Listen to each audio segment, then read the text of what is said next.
Damos un minuto y empezamos. Bueno, mientras ingresan los demás, les quiero comentar algo. Desde antier, de los otros grupos, me habían pedido que pasáramos a hacer revisiones por todo lo que estamos viviendo ahora con el coronavirus. Entonces, lo que vamos a hacer es que de acuerdo al programa, lo que tendríamos pendiente de bacterias son infecciones de piel abdominales y endocarditis. Entonces las vamos a dejar para el final, sí las vamos a ver igual, para que pasemos ahora con los virus, para que ustedes estén totalmente afilados en relación a los virus. Fausto, apaga tu micrófono, por favor. Entonces, para que podamos hacer la revisión de esto. Em, y luego, al final, por favor, retomamos, por supuesto, el, las tres bacterias que nos quedan pendientes. Francisco Arellano, apaga tu micrófono, por favor. Bueno, entonces, siendo así, lo que vamos a pasar a hacer en este momento es dar el inicio de todo esto, que es la patogenia de la infección viral. Si nos acordamos, esto ya lo hemos visto antes, pues por patogenia vamos a entender los procesos o mecanismos que hagan que se genere daño o enfermedad. Lo tenemos que estudiar pues considerando lo mismo que hemos visto para todas las infecciones, a partir del huésped, de cómo llega la célula, el individuo, la comunidad y demás. Entonces, vamos a empezar por ver en términos generales los factores del virus que pasan por la estructura que éste tenga.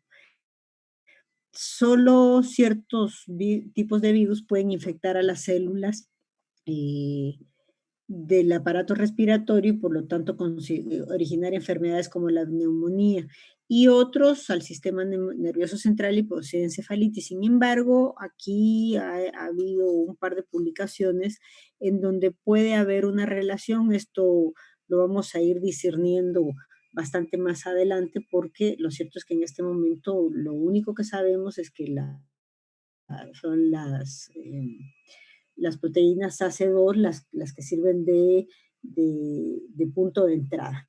En todo caso, para los factores de los virus en términos generales, lo que sí tenemos que ver es que incluso para el mismo algunas cepas son más virulentas que otras. Esto lo estamos viendo con los SARS, finalmente entre SARS original, el MERS y el CoV-2, hay diferencias de virulencia. Depende también la cantidad del inóculo que vaya a darse para que la infección que se produzca sea leve o severa. Como factores dependientes del ambiente, vamos a ver las condiciones del medio, ya sabemos, temperatura, humedad, salinidad, pH, que pueden influir en la viabilidad del virus antes de llegar a la célula huésped y por lo tanto afectar su capacidad de infectar. Una cosa tan sencilla como la ventilación en este momento sabemos es importante. Ahora bien, se ha dicho mucho de que con mayor calor entonces no hay coronavirus, no es así. Si no, no tendríamos la tragedia espantosa que estamos viendo en Guayaquil, ¿verdad? La presencia del manto lipoproteico eh, en los virus le confiere mayor labilidad a la partícula viral. Por lo tanto, los virus que son desnudos van a resistir mejor las condiciones ambientales. Este manto lipoproteico que sí está presente en el SARS-CoV-2 es el que hace que estemos indicando permanentemente el lavado de manos. Eh, Hay otros aspectos dentro del huésped, además de los innatos de raza, sexo, estado inmune, el estado nutricional y demás, que van a definir la resistencia o susceptibilidad ante los virus, ante receptores celulares específicos. Aquí, en relación al SARS-CoV-2, lo que podemos ver es que los hipertensos están más relacionados porque al tomar medicamentos antihipertensivos, sobre todo YACE, lo que sucede es que el AC2, los receptores aumentan en mayor cantidad y entonces la respuesta inmune puede no ser suficiente. Existen otros aspectos relacionados a la patogenia que son como una sumatoria de factores difíciles de clasificar, como la actividad laboral, viajes, embarazo, las conductas sexuales, etc. Pero si nos vamos a la patogenia per se, la primera cuestión que hay que decir es que los virus van a producir distintas alteraciones al infectar a las células. Vamos a revisarlas todas. Pero en términos generales, estas alteraciones se conocen como efecto citopatológico. Entonces, cuando hablamos del ESP, es el efecto citopatológico, que va a ocurrir tanto en la célula de los organismos vivos como lo que sucede en los cultivos. A menudo esto es muy característico y lo que nos va es a permitir tener una idea de lo que el virus produce. Entonces, esta es una propiedad importante en el diagnóstico de laboratorio. Las alteraciones que van a producir en las células infectadas van desde las que se producen en forma inmediata a la muerte celular, aquellas que destruyen a la célula y que se denominan efectos citocidales. Voy a detenerme un segundito, por favor, porque me están mandando un mensajito aquí de que hubo problemas para el ingreso. Entonces, denme un momento, por favor.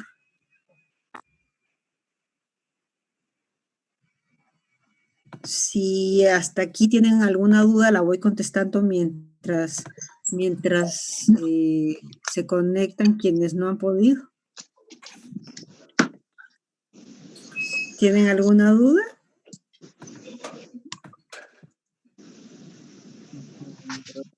Con respecto a lo de los receptores, doctora, había mucha controversia sobre si el hecho de tomar los ECAs o los ARA2 volvía susceptible o funcionaba como un factor protector, debido a que pues, el mecanismo de estos medicamentos es bloquear los receptores, y aunque se aumente la cantidad de receptores, estarían bloqueados por el tratamiento, ¿no es así?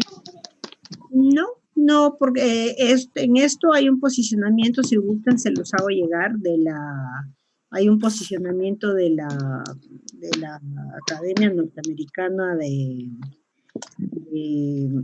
Cardiología, porque finalmente el proceso de regulación es diferente. Entonces, al darse de forma diferente, pues no tiene el mismo bloqueo. No es cierto que aumenten en mayor cantidad.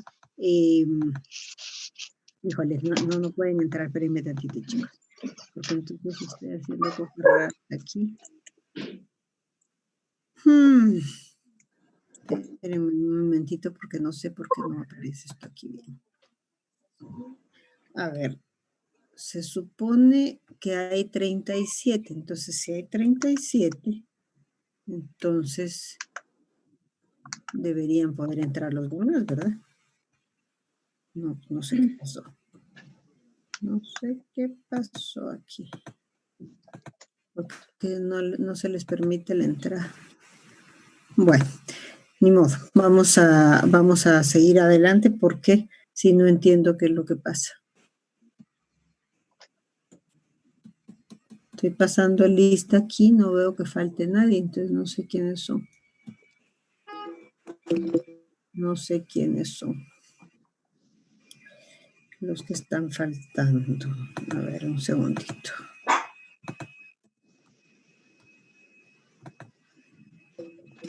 Bueno, vamos a seguir adelante, entonces sigo con la pantalla compartida. Bueno, entonces aquí en términos generales, para ver lo que estábamos viendo con... sí están viendo la pantalla, ¿verdad? Sí, doctora. Sí, doctora. ¿Sí? Ok. Entonces, lo que sí vemos a este nivel, entonces, es que la expresión de los antígenos es un elemento muy importante durante la infección viral.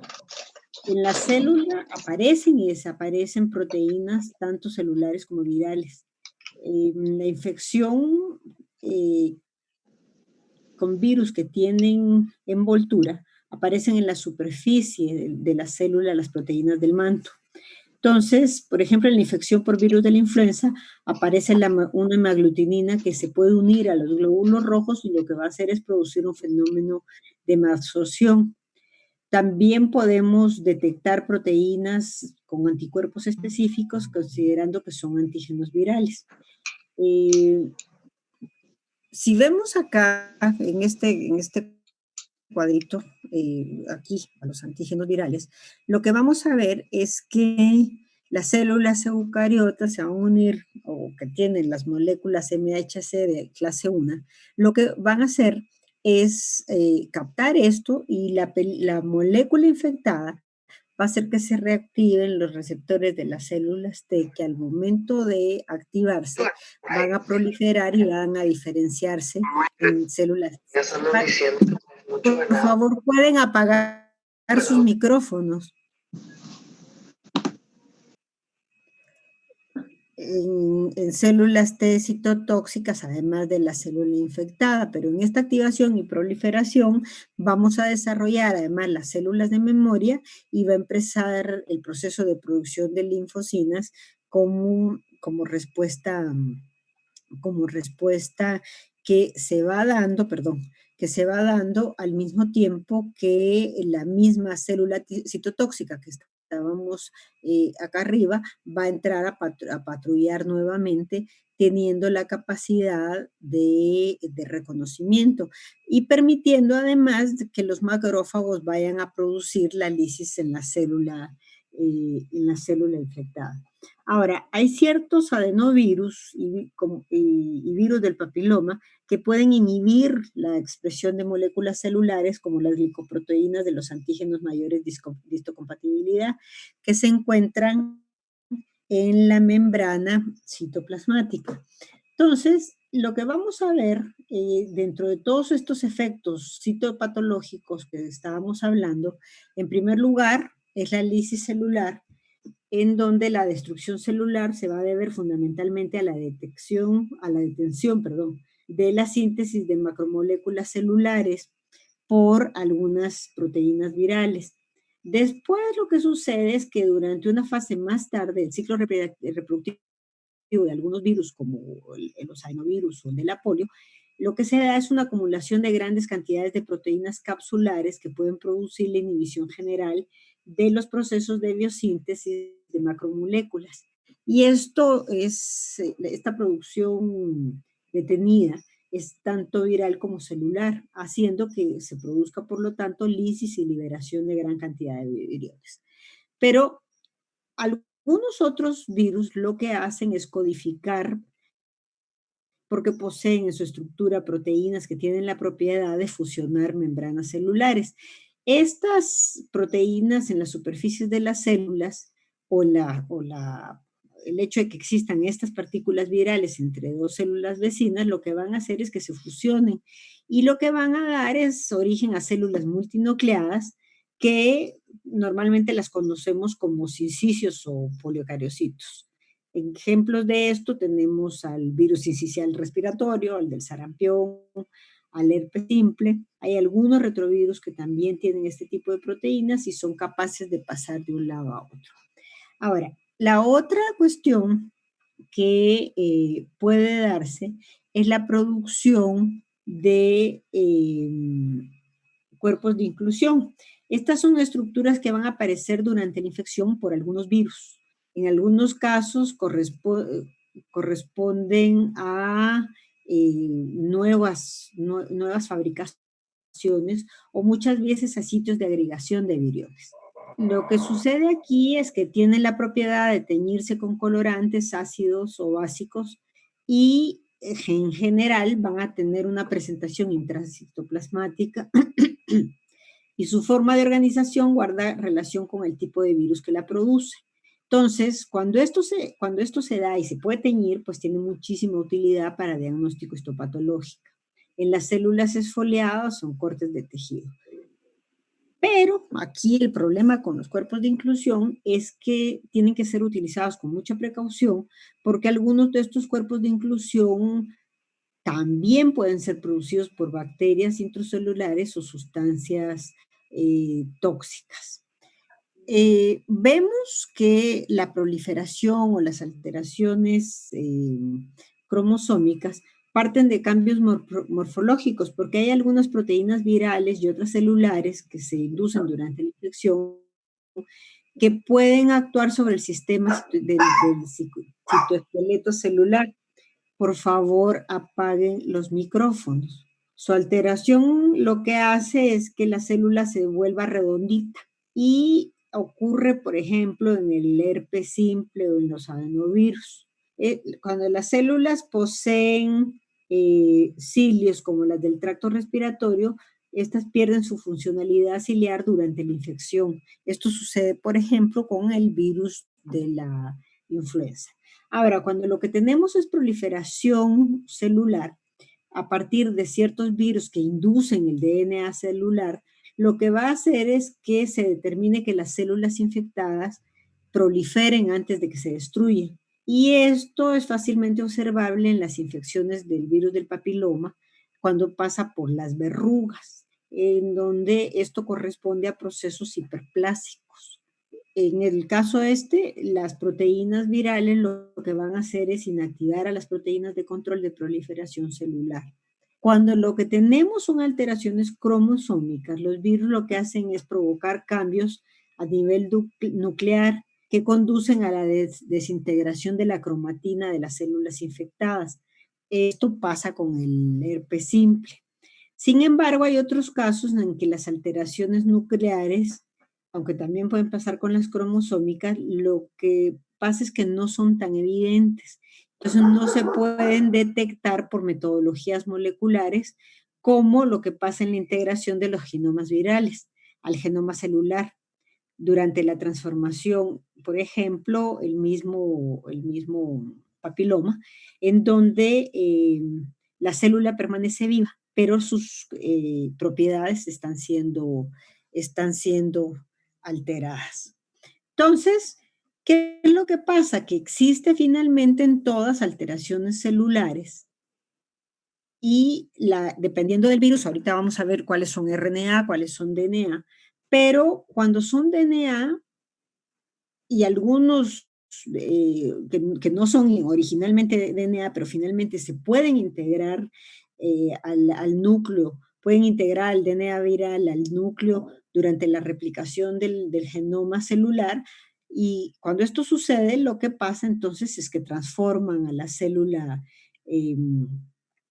original. Esto es lo que pasa con las células cancerosas. Entonces, la transformación celular va a corresponder a un fenómeno que puede ser observado in vitro, pero sobre todo en vivo. Y esto es lo que nos ha permitido saber exactamente cuándo hay asociación de virus a algún tipo de cáncer. Lo que sí es importante apreciar es que las células transformadas por virus que presentan DNA viral integrado al celular de forma permanente también pueden expresar RNA y antígenos virales. Entonces, cuando nos vamos a los mecanismos de lesión, a la patogenia en el individuo, vamos a ver que el daño en las células infectadas de los individuos, ya sea en tejidos, ya sea en órganos, pues es finalmente lo más importante de la patogenia. Esto, ya vimos, va a poderse producir directamente por la acción de los virus.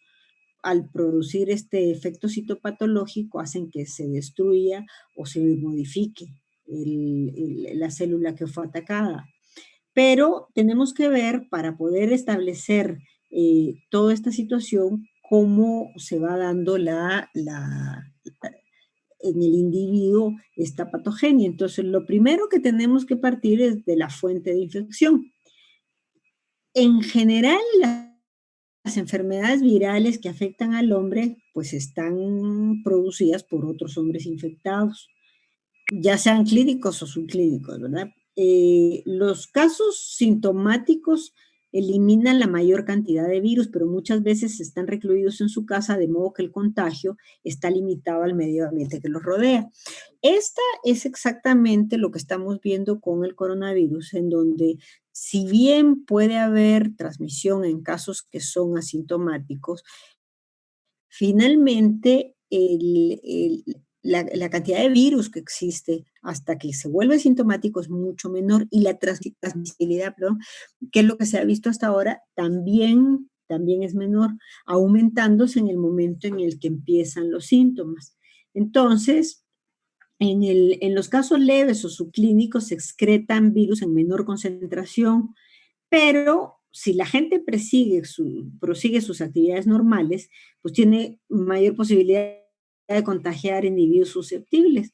Esto es lo que hace difícil el control de las infecciones virales respiratorias y pues el no cumplimiento de cosas tan sencillas como mantener distancia, aún no teniendo actividad pública, pero sí al interior de las casas. Cuando en esta fuente de contagio lo que tenemos son animales, las infecciones son menos frecuentes. En general, se necesita un elemento intermedio, digamos.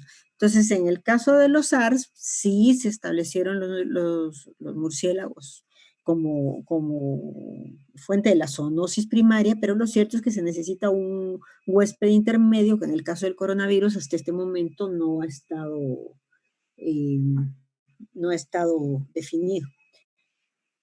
En estas fuentes, pues también tenemos, por ejemplo, el dengue, la rabia y esas cosas. Ahora bien, para que todo esto se dé, tiene que haber mecanismos de contagio. Entonces los vamos a dividir para efectos virales en directos e indirectos. El directo se divide en dos, con contacto físico y sin contacto físico, y el indirecto también en dos, se va a dividir a través de un vehículo o a través de un vector. Entonces, si vemos los primeros, vemos que los virus que necesitan contacto físico entre los individuos para propagarse van a ser favorecidos por la presencia de lesiones a las barreras mecánicas, es decir, a la piel o a las mucosas. Esto lo vemos en VIH, como es mucho más efectiva la transmisión si hay una infección de transmisión sexual asociada. Entonces, aquí estas actúan como puerta de entrada y en general requieren de un contacto físico generalmente estrecho, pero esto es muy relativo, como lo que sucede con las verrugas causadas por el papiloma. Hay enfermedades virales que no requieren contacto físico entre las personas y se van a contagiar, como el caso del COVID, a través de las secreciones eliminadas por individuos afectados. Entonces,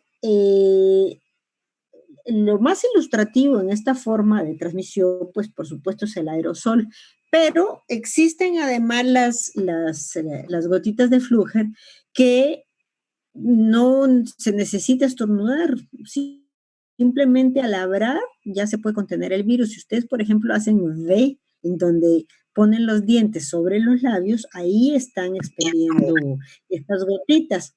Y este es un mecanismo que es muy efectivo y es muy utilizado por la mayoría de los virus respiratorios y exantemáticos para propagarse.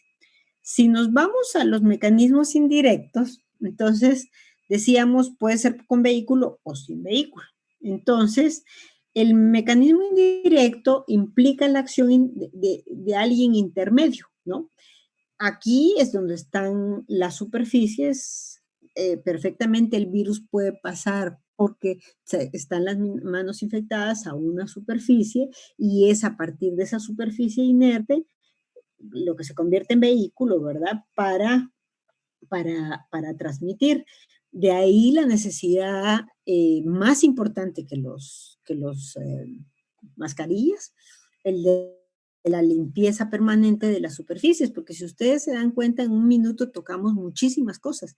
Y está mostrado en el caso del coronavirus cómo este permanece en las superficies incluso durante varios días y sobre todo si se trata de plástico o de metal, excepto el cobre.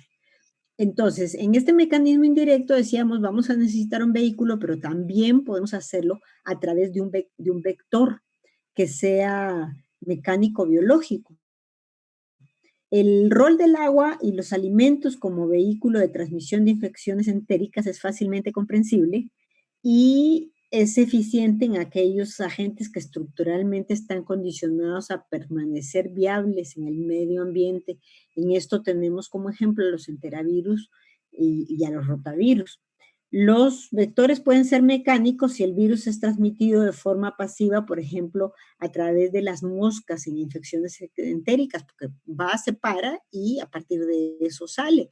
O pueden ser directamente biológicos si lo que sucede es que el virus se va a multiplicar y desarrollar en un ciclo reproductivo. Esto en el Aedes tenemos el ejemplo, ¿sí?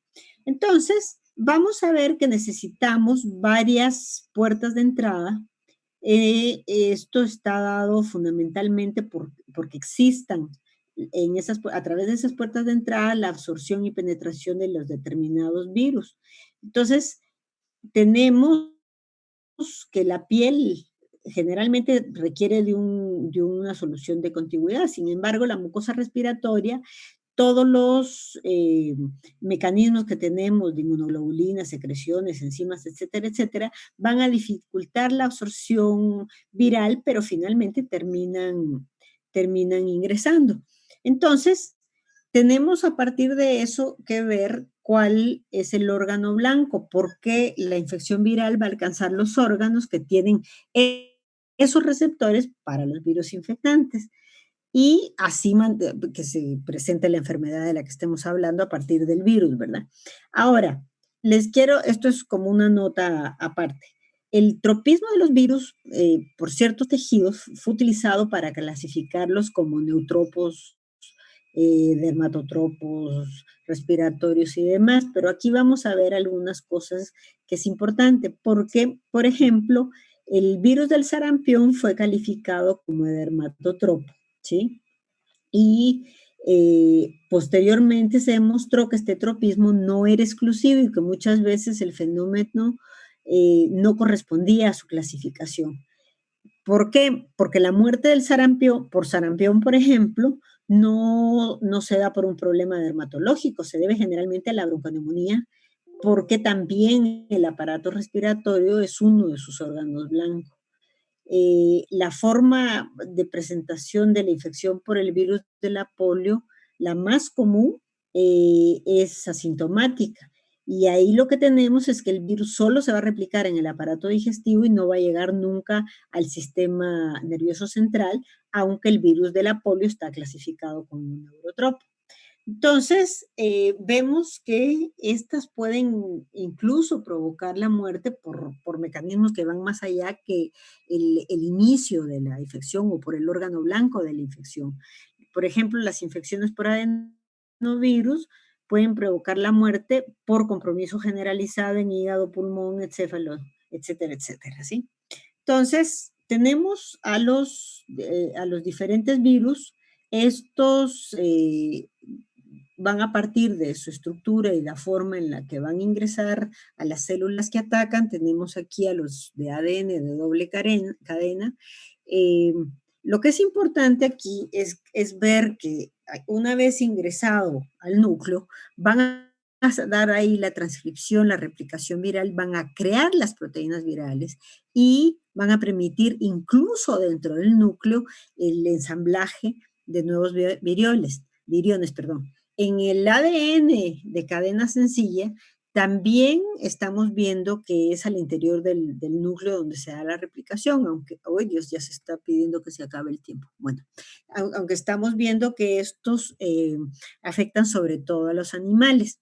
En el de doble cadena con transcriptasa reversa, la situación es diferente porque aquí lo que tenemos es que todo el proceso se está dando a nivel del citoplasma. Entonces, no hay permanencia, no hay modificación del genoma de la célula. Esto es lo que permitió, por ejemplo, que el tratamiento para la hepatitis C haya logrado ahora su cura. Tenemos otros ARNs. Cuando son ARNs en general, tenemos más posibilidad de deshacernos de ellos. En términos generales, se puede deshacer de esto. Puede ser en sentido positivo o en sentido negativo. En sentido negativo tenemos a todas estas infecciones virales, están asociadas a animales. En el sentido positivo tenemos al coronavirus que va a reproducirse también a nivel del citoplasma. Entonces, ya solo para terminar, lo que tenemos que ver es que una cosa es lo que el virus nos da y lo que produce dentro del organismo, y otra es la respuesta clínica de lo que estamos evidenciando. Si empezamos por abajo, lo que vemos es que haya exposición sin unión o sin entrada a la célula, y por supuesto aquí lo que tenemos es exposición sin infección porque no entró a la célula.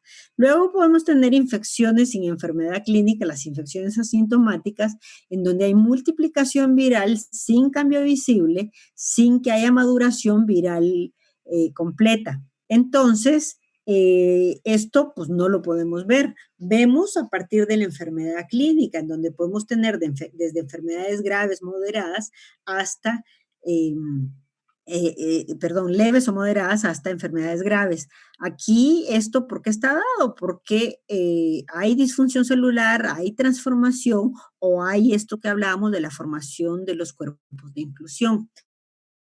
Cuando la respuesta celular parte de la destrucción de la célula, pues finalmente lo que vamos a tener es la muerte del organismo. Entonces, quiere decir que podemos tener las infecciones virales con ausencia de infección, con infecciones agudas, con infecciones persistentes o infecciones transformantes.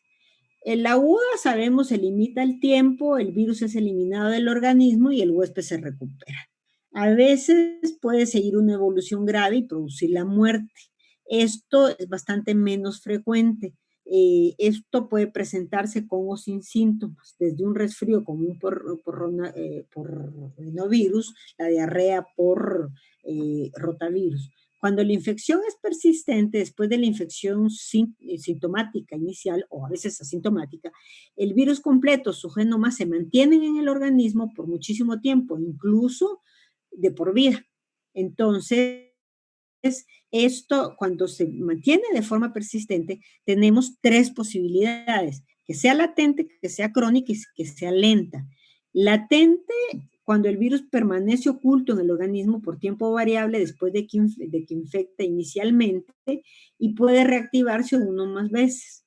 Aquí lo importante es que tanto la primoinfección como las reactivaciones se pueden dar con o sin síntomas clínicos. Durante la latencia puede detectarse al ácido nucleico viral, pero el virus inefectivo no es demostrable. No inefectivo, infectivo. O sea, el virus que infectó no lo vamos a demostrar. Y dependiendo del virus, el sitio de latencia puede o no corresponder a la célula en la que se replica.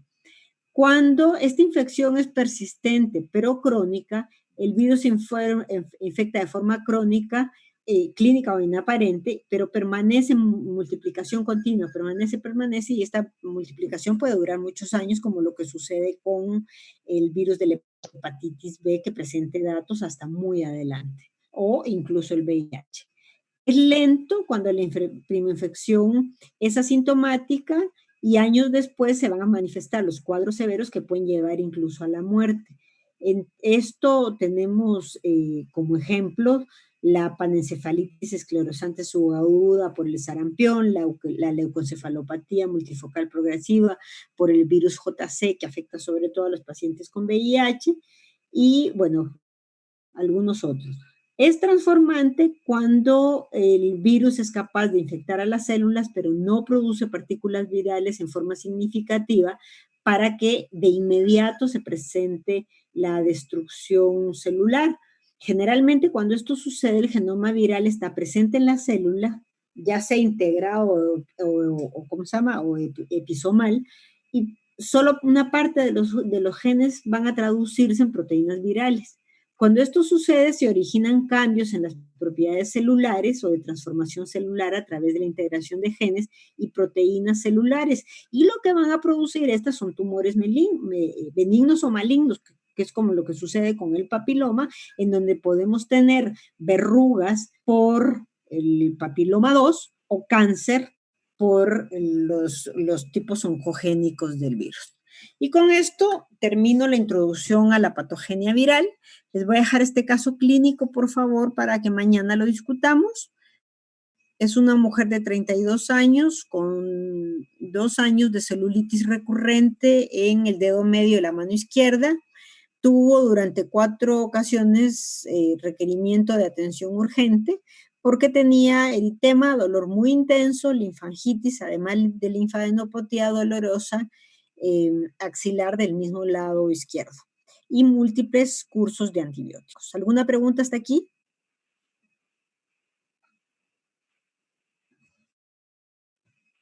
No, doctora. Todo bien. ¿No? Bueno, entonces esta paciente se le hicieron cultivos con hisopos, biopsias y hemocultivos y todo fue negativo a hongos, bacterias y tuberculosis. Entonces, evidentemente estamos en una infección viral. La resonancia de mano mostró que no habían datos de osteomielitis o abscesos. ¿Sí queda anotada? Regreso a la anterior. Nos quedan 2 minutos. ¿Algo que quieran preguntar del caso? Además, sin acento. Bueno, entonces esto lo revisamos mañana, por favor. Nos conectamos a la misma hora para terminar de revisar esto y